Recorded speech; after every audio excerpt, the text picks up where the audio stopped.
All right, time for another episode of Atomic Diecast. And what we have here is a new casting for 2025 from Hot Wheels. It is the 96 Dodge Viper GTS. And again, it just was released last year, being 2025. And it came through in two colors. The first of which was a dark blue with white stripes, which was very AC Cobra-esque. And the second one is this casting, which is yellow with black stripes. And while I like the blue and white striped version a little bit better, I decided to do the yellow because I don't believe I've done a yellow car yet on this channel. So for that reason alone, I picked this one. They're both identical, even down to the wheels, so there's really no difference other than the color application. So Dodge Vipers are well known within the high performance car market here in the United States and probably worldwide. They were an attempt in the late 80s to go back to a long-nosed, big horsepower sports car. And again, it took cues from things like AC Cobras and C3 Corvettes, you know, big blocks and whatnot. The thing that was quite unique about it is it was really Dodge's first sports car or supercar. They'd done a lot of muscle cars, but this was something different. And so I've got a little description here that I pulled off the internet. I could piece together the history, and there's a lot of history with the Viper, but I thought this one does a pretty good job of explaining the heritage of the Dodge Viper. So I thought I'll read this, and then we'll talk more about the Hot Wheels rendition. So here it goes. The Dodge Viper is a sports car manufactured by the Dodge division of Stellantis, formerly Fiat Chrysler Automotive, from 1991 to 2017. The second generation of Dodge Viper, styled by Tom Gale and codenamed the SR2, was essentially a facelift of the previous generation. The GTS was the first Viper to feature a coupe layout with a double bubble design, allowing for slightly more headroom for helmets during track days. And it also featured revised exhaust layout and a slightly more powerful 8-liter Viper EWB V10, now producing 450 horsepower. Production of the SR2 ended in 2002, following a few incremental facelifts. 10,422 SR2s were produced, of which 1,166 were 1996 GTS models.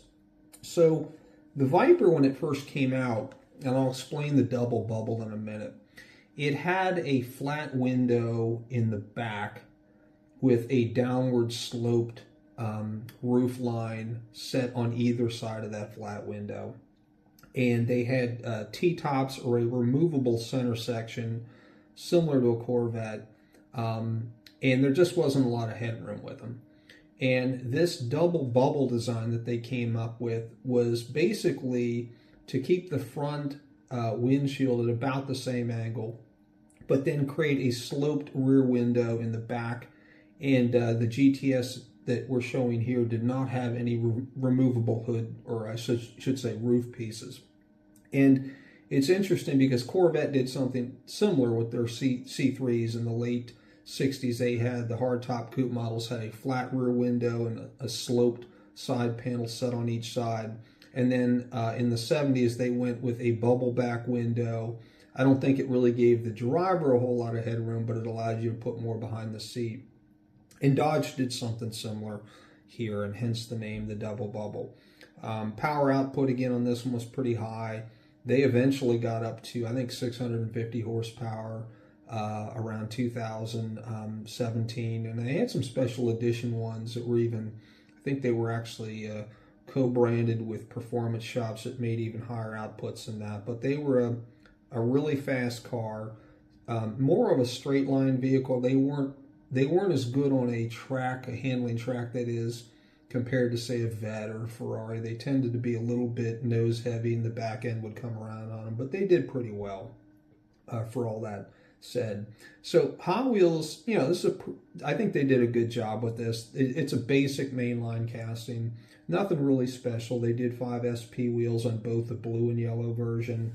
They did very nice headlight details on the front and tail light details on the back, which is nice. And because there's nothing on either side, you get 3 side tampos of the main line. You got headlight, taillight details, and then the top striping. And I like that. I would much rather have headlight and taillight details than decals put on the sides. So for main lines, I really like layouts similar to this. There are a couple other neat features that I like on this particular model. The hood vents that you see on either side of the double black stripes on the hood, those are actually formed from the plastic glass interior, which is neat. They did, I'm trying to think what else they did on this car that really stands out. I think the side cowling is pretty accurate to what the real car was like. Has a black plastic base, not uncommon for a mainline. Paint and delivery is good on this. There's no bubbling, there's no chipping, there's no anything. The tampos are cleanly applied. I mean, if you look really, really close at the headlight and the taillight details, you can always find some little, you know, glitch, whether it be off center slightly or maybe the tampo didn't apply 100% cleanly. But, you know, again, this is a dollar car, and I think, you know, for what you're getting or what you're paying, you're getting a pretty good casting. I did weigh this. Oh, one other thing I forgot to mention, it does have side mirror embossments, which is neat. You know, sometimes they don't do that, sometimes they do, and a lot of the time you don't even notice it because they tend to paint those, at least on a main line, the same color as the body. But it's just one of those things that, you know, when I see it, I kind of smile and think, that's, you know, I'm glad they did that. I weighed the car. It came in at 35 grams, and we're going to send this thing down the track and see how it does in a straight line. All right, the roll test. These cars are brutally fast in a straight line in real life. And let's see if that translates to the 1/64th version of it. So tires are broken in, or wheels I should say, and we'll send this thing down the strip. All right, went to 3. A lot of wheel shake, I can already tell. All right, that one went a little further, almost, well, 3.5.